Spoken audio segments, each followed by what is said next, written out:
जी, नमस्कार साथियों, कैसे हो सभी? आई होप आप सभी अच्छे होंगे, स्वस्थ होंगे और आप अपनी तैयारी भी शानदार तरीके से कर रहे होंगे। दोस्तों, आप सभी का एक बार फिर से हार्दिक स्वागत है आज की इस क्लास में।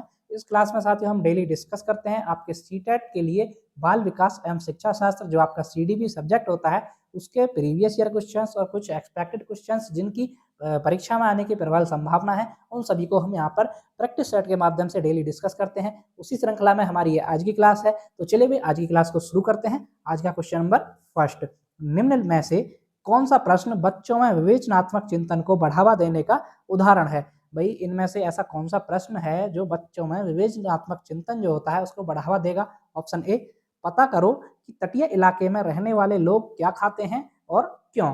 कि भाई जो तटीय इलाके होते हैं, समुद्री एरिया जो होते हैं, तो उनमें रहने वाले लोग क्या क्या खाते हैं और ऐसा क्यों खाते हैं वो, ये प्रश्न है एक तो। ऑप्शन बी, भारत के कोई 10 राज्यों के नाम बताओ। ऑप्शन सी, 2 से 10 तक के पहाड़े लिखो। या डी, दी गई कविता का सुस्मरण करके वाचन करो। कि भाई कविता को याद करके उसका वाचन करो। तो देखिए विवेचनात्मक चिंतन को बढ़ावा देने का सबसे अच्छा उदाहरण है ऑप्शन नंबर ए।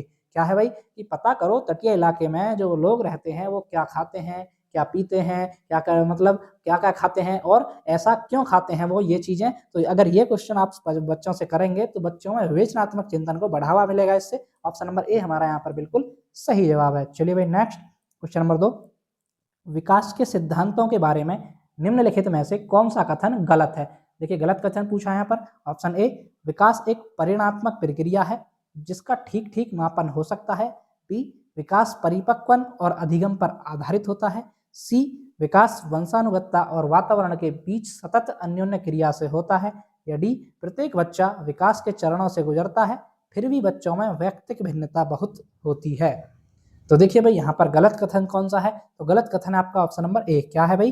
कि विकास एक परिणामात्मक प्रक्रिया है जिसका ठीक ठीक मापन हो सकता है, ऐसा नहीं है भाई। विकास एक परिणामात्मक प्रक्रिया नहीं है, उसका जो आप मापन कर सकते हैं वो ठीक ठीक मापन नहीं कर सकते विकास का। ठीक है, तो ये आपका कथन गलत था। ऑप्शन नंबर ए हमारा यहाँ पर बिल्कुल सही जवाब है। चलिए भाई आगे बढ़ेंगे। क्वेश्चन नंबर 3, पियाजे के द्वारा दिए गए संज्ञानात्मक विकास के सिद्धांत में निम्नलिखित में से कौन सा विकास का प्रमुख काल नहीं है?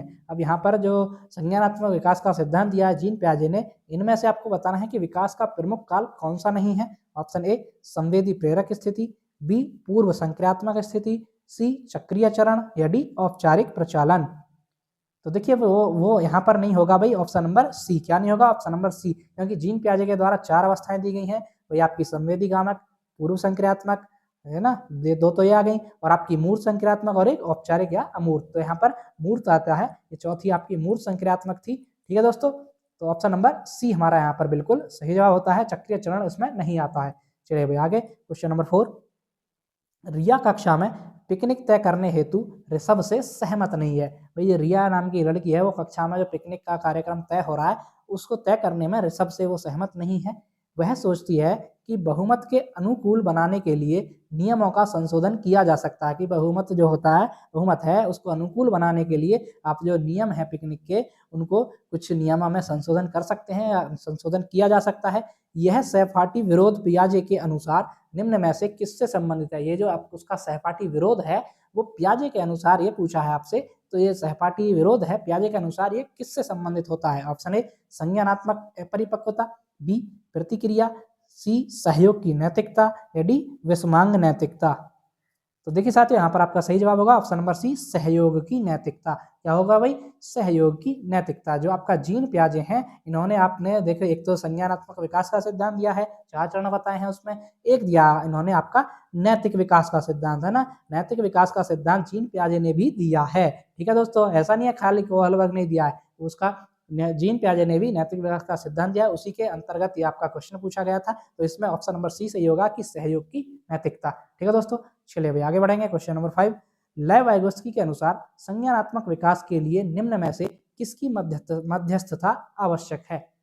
जो आपके लेव वाइगोत्स्की थे, उनके अनुसार जो संज्ञानात्मक विकास होता है उसमें किसकी मध्यस्थता आवश्यक है? ऑप्शन ए, सांस्कृतिक औजार। बी, सांस्कृतिक ढंग या प्रकार। सी, सांस्कृतिक सूचक। या डी, सांस्कृतिक व्युत्पन्न।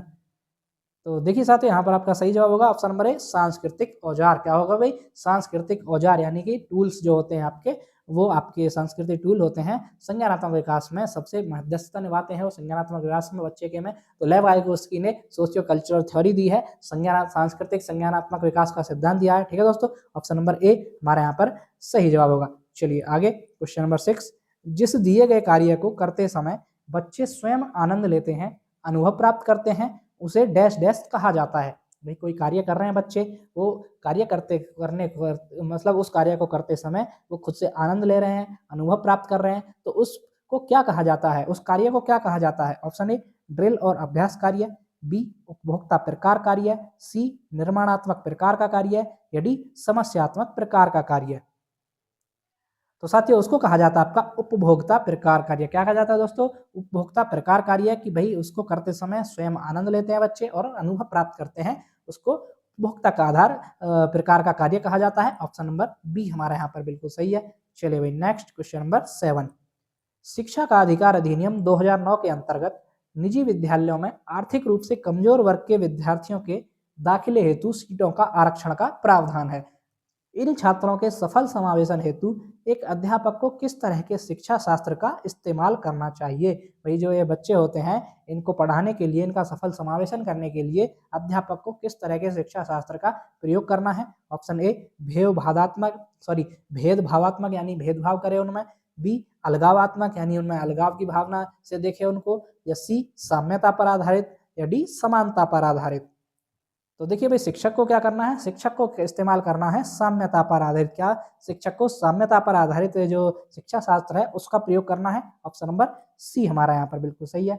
चलिए नेक्स्ट क्वेश्चन नंबर 8, राष्ट्रीय शिक्षा नीति 2020 के संदर्भ में आकलन के बारे में निम्न में से कौन सा कथन सही है? भाई जो आपकी एनईपी 2020 है उनके संदर्भ में जो आकलन है उसके बारे में कौन सा कथन सही है? ऑप्शन ए एनईपी 2020 योगात्मक आकलन के प्रयोग को प्रोत्साहित करती है, बी एनईपी 2020 मानक परीक्षाओं द्वारा विद्यार्थियों का वस्तुनिष्ठ आकलन प्रस्तावित करती है, सी एनईपी 2020 विद्यार्थियों को समग्र आकलन प्रस्तावित करती है जिसमें विभिन्न प्रकार की विधियों जैसे पत्राधान एवं भूमिका निर्वहन को सम्मिलित किया गया हो, या ऑप्शन नंबर डी एनईपी 2020 शिक्षकों को प्रोत्साहित करती है कि वे अन्य विद्यार्थियों के ऐसे प्रगति पत्र बनाएं जिनमें उनकी अन्य विधियों से तुलना की हो।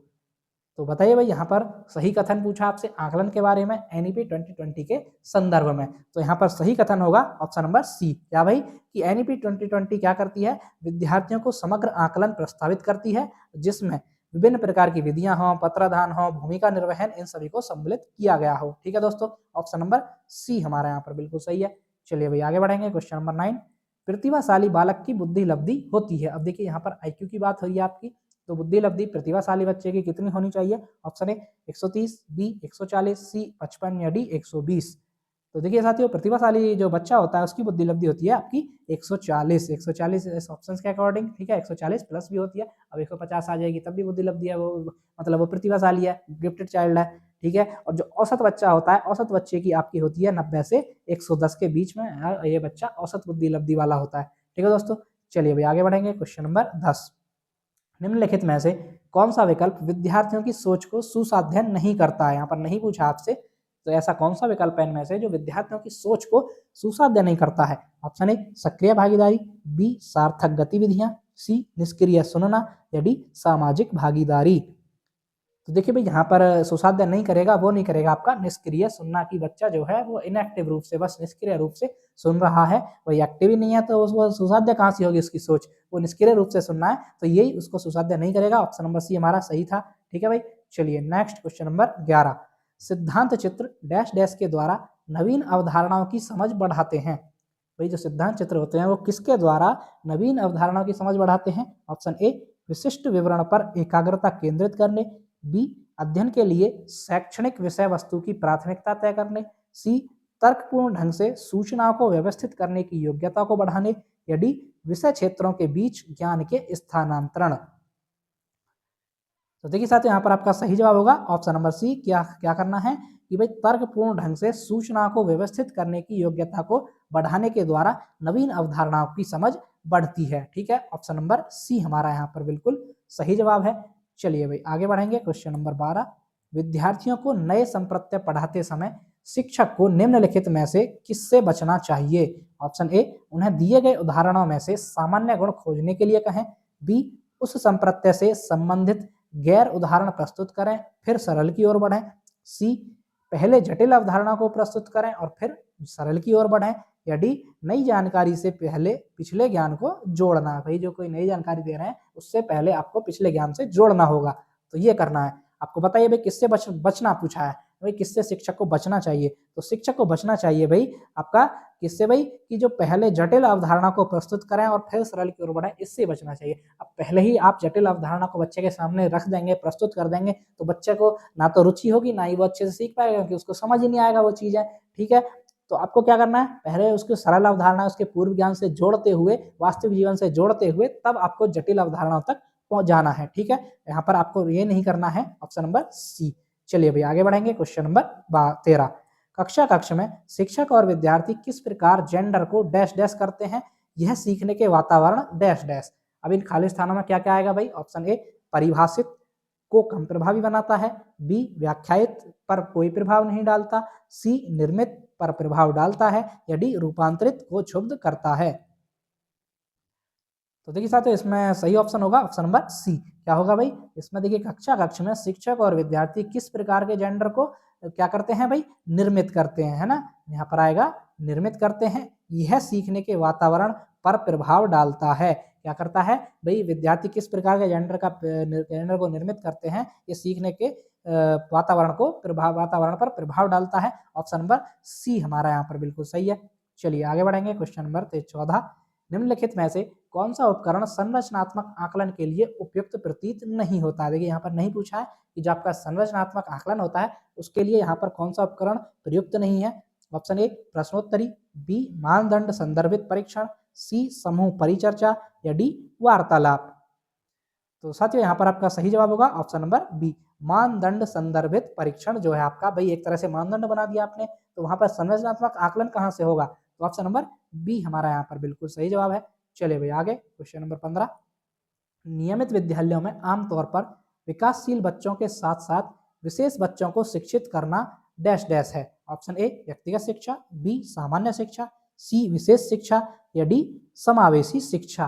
पूछा भाई नियमित विद्यालय में आमतौर विकासशील बच्चों के साथ साथ विशेष बच्चे जो होते हैं, स्पेशल नीड्स वाले बच्चे होते हैं, उनको भी शिक्षित करना क्या होता है? समावेशी शिक्षा। क्या कहलाता है भाई? समावेशी शिक्षा कहलाती है, इंक्लूसिव एजुकेशन कहलाती है। ठीक है दोस्तों, बिना किसी भेदभाव के एक ही छत के नीचे एक साथ बैठा करके सभी प्रकार के बच्चों को शिक्षा दिया जाना आपकी समावेशी शिक्षा कहलाती है। ऑप्शन नंबर डी हमारा यहाँ पर बिल्कुल सही जवाब है। चलिए भाई आगे बढ़ेंगे। क्वेश्चन नंबर 16, पठन वैफल्य को निम्न में से किस वर्ग में सम्मिलित किया जाता है? जो आपका पठन वैफल्य होता है इनमें से किस वर्ग में सम्मिलित होता है वो? ऑप्शन ए, अधिगम विकारों का बहुक्रम। बी, हल्की मानसिक मंदता। सी, मनोसामाजिक विकारों का बहुक्रम। या डी, बाल्यावस्था की सामान्य ज्ञानक अक्षमताएं। तो देखिए साथियों यहाँ पर आपका सही जवाब होगा ऑप्शन नंबर ए, अधिगम विकारों का बहुक्रम। क्या भाई पठन वैफल्य क्या होता है? पढ़ने में अक्षमता क्या बोलते हैं? वो डिस्ग्राफिया बोलते हैं, सॉरी डिसलेक्सिया बोला जाता है। डिस्ग्राफिया तो लिखने का होता है। ठीक है, तो ये अधिगम विकार होता है एक तरह का। ऑप्शन नंबर ए हमारा यहाँ पर बिल्कुल सही है। चलिए नेक्स्ट क्वेश्चन नंबर 17, दोहराव और बार बार किए जाने वाला व्यवहार निम्नलिखित में से किसकी विशेषता है? भाई जो किसी कार्य को बार बार दोहराना और बार बार किए जाना वाला व्यवहार जो होता है ये किसकी विशेषता होती है? Option A, स्वैलीनता। बी, गुणज वैफल्य। सी, पठन वैफल्य। या डी, दृष्टि बाधित। तो देखिए ये होती है आपकी स्वैलीनता की, या ऑटिज्म बोल देते हैं इसको। ये स्वैलीनता होती है कि बार बार दोहराव करना किसी का और बार बार किए जाने वाला व्यवहार करना। तो ऑप्शन नंबर ए हमारा यहाँ पर बिल्कुल सही जवाब होता है। चलिए भाई आगे। क्वेश्चन नंबर 18, सृजनात्मकता को डैश डैश की अवधारणा से संबंधित माना जाता है। जो आपकी सृजनात्मकता होती है, क्रिएटिविटी होती है, उसको किसकी अवधारणा से संबंधित माना जाता है? ऑप्शन ए, स्फटिक बुद्धि। बी, अभिसृत बुद्धि। सी, विद बुद्धि। या डी, द्रव या तरल बुद्धि। तो देखिए साथियों यहाँ पर आपका सही जवाब होगा ऑप्शन नंबर सी, विविध बुद्धि। किसकी भाई? विविध बुद्धि। कि भाई क्रिएटिविटी का नाम ही है, सृजनात्मकता होती क्या है, क्रिएटिविटी होती क्या है? कि भाई विभिन्न प्रकार के जो आपकी बुद्धि होती है उसको अलग अलग तरीकों से सोचना, किसी भी कार्य को समस्या को विभिन्न प्रकार से हल कर पाने की क्षमता रखना, नवीन विचारों की उत्पत्ति होना। तो ये विविध बुद्धि से संबंधित है, ये हो जाएगा विविध बुद्धि से संबंधित। ऑप्शन नंबर सी हमारा यहाँ पर बिल्कुल सही है। चलिए नेक्स्ट क्वेश्चन नंबर 19, पाठ योजना है एक। भाई जो आपकी लेसन प्लान होता है, पाठ योजना जो होती है वो एक क्या होती है? ऑप्शन ए विस्तृत कक्षा शिक्षण योजना, बी सभी पाठों का विवेचनात्मक मूल्यांकन, सी कठिनाई स्तर योजना, या डी छात्रों के लिए एक कंप्यूटर एप्लीकेशन। तो आपका लेसन प्लान जो होता है भाई क्या होता है? वो होता है आपका विस्तृत कक्षा शिक्षण योजना। क्या होता है भाई? विस्तृत कक्षा शिक्षण योजना की कक्षा में शिक्षण टीचर को कैसे कैसे पढ़ाना है, किस किस प्रकार की टीचिंग मेथड का यूज करना है, क्या टीएलएम यूज करना है, इन सभी को एक पाठ योजना बोलते हैं इसको, कि विस्तृत कक्षा शिक्षण योजना जो होती है उसी को पाठ योजना बोला जाता है, लेसन प्लान बोला जाता है। आपने जब आपके डीएड बीएड या डीएलएड जो भी आपने किया होगा उसमें आपको लेसन प्लान वगैरह बनाए गए होंगे, आपसे एक प्रैक्टिकल के तौर पर ये बनवाए जाते हैं, आपने लेसन प्लान बनाए होंगे और आपने माइक्रो टीचिंग भी कराई होगी, है ना? माइक्रो टीचिंग जो होती है। तो ऑप्शन नंबर ए हमारा यहाँ पर बिल्कुल सही है भाई, लेसन प्लान यही होता है, विस्तृत कक्षा शिक्षण योजना। चलिए आगे क्वेश्चन नंबर 20। दिव्या अक्सर निर्देशित कार्यों को छोटे छोटे हिस्सों में विभाजित कर आसान बना लेती है, वह उपयोग करती है। भाई दिव्या कोई बच्ची है, वो क्या करती है? अक्सर जो निर्देशित कार्य होते हैं उनको छोटे छोटे हिस्सों में तोड़ लेती है, विभाजित कर लेती है और उनको आसान बना लेती है। भाई सही बात है, वो आसान बन जाते हैं छोटे छोटे हिस्सों में बांट करके। तो वो क्या उपयोग करती है? ऑप्शन ए कम करने की विधि का, बी द्वितीयक विस्तारण विधि का, सी उपलक्ष्य विश्लेषण विधि का, या डी क्रियात्मक जड़ता नियामक विधि का। तो देखिए भाई वो क्या करती है? वो करती है उपलक्ष्य विश्लेषण विधि का। क्या करती है वो? उपलक्ष्य विश्लेषण विधि का प्रयोग करती है। क्या भाई? उपलक्ष्य विश्लेषण विधि यही होती है कि भाई जो आप समस्या है, कोई बड़ी समस्या है तो उस कठिन है तो एक साथ नहीं सॉल्व कर पा रहे तो उसको छोटे छोटे आप पार्टों में, भागों में विभाजित कर लीजिए। छोटे छोटे पावर उसमें विभाजित कर लेंगे तो आपको जो समस्या होती है वो थोड़ी आसान हो जाती है, वो आराम से वो उसको कर पाते हैं। तो ऑप्शन नंबर सी हमारा यहाँ पर बिल्कुल सही जवाब है। ठीक है दोस्तों, तो ये थी हमारी आज की क्लास। आपको क्लास कैसी लगी कमेंट करके जरूर बताइएगा। जो भी साथी हमारे चैनल पर पहली बार आए हैं कृपया चैनल को सब्सक्राइब कर लें ताकि ऐसी ही इन्फॉर्मेटिव क्लासेस आपको डेली मिलती रहें। तो चलिए भाई मिलते हैं नेक्स्ट वीडियो में, तब तक के लिए धन्यवाद।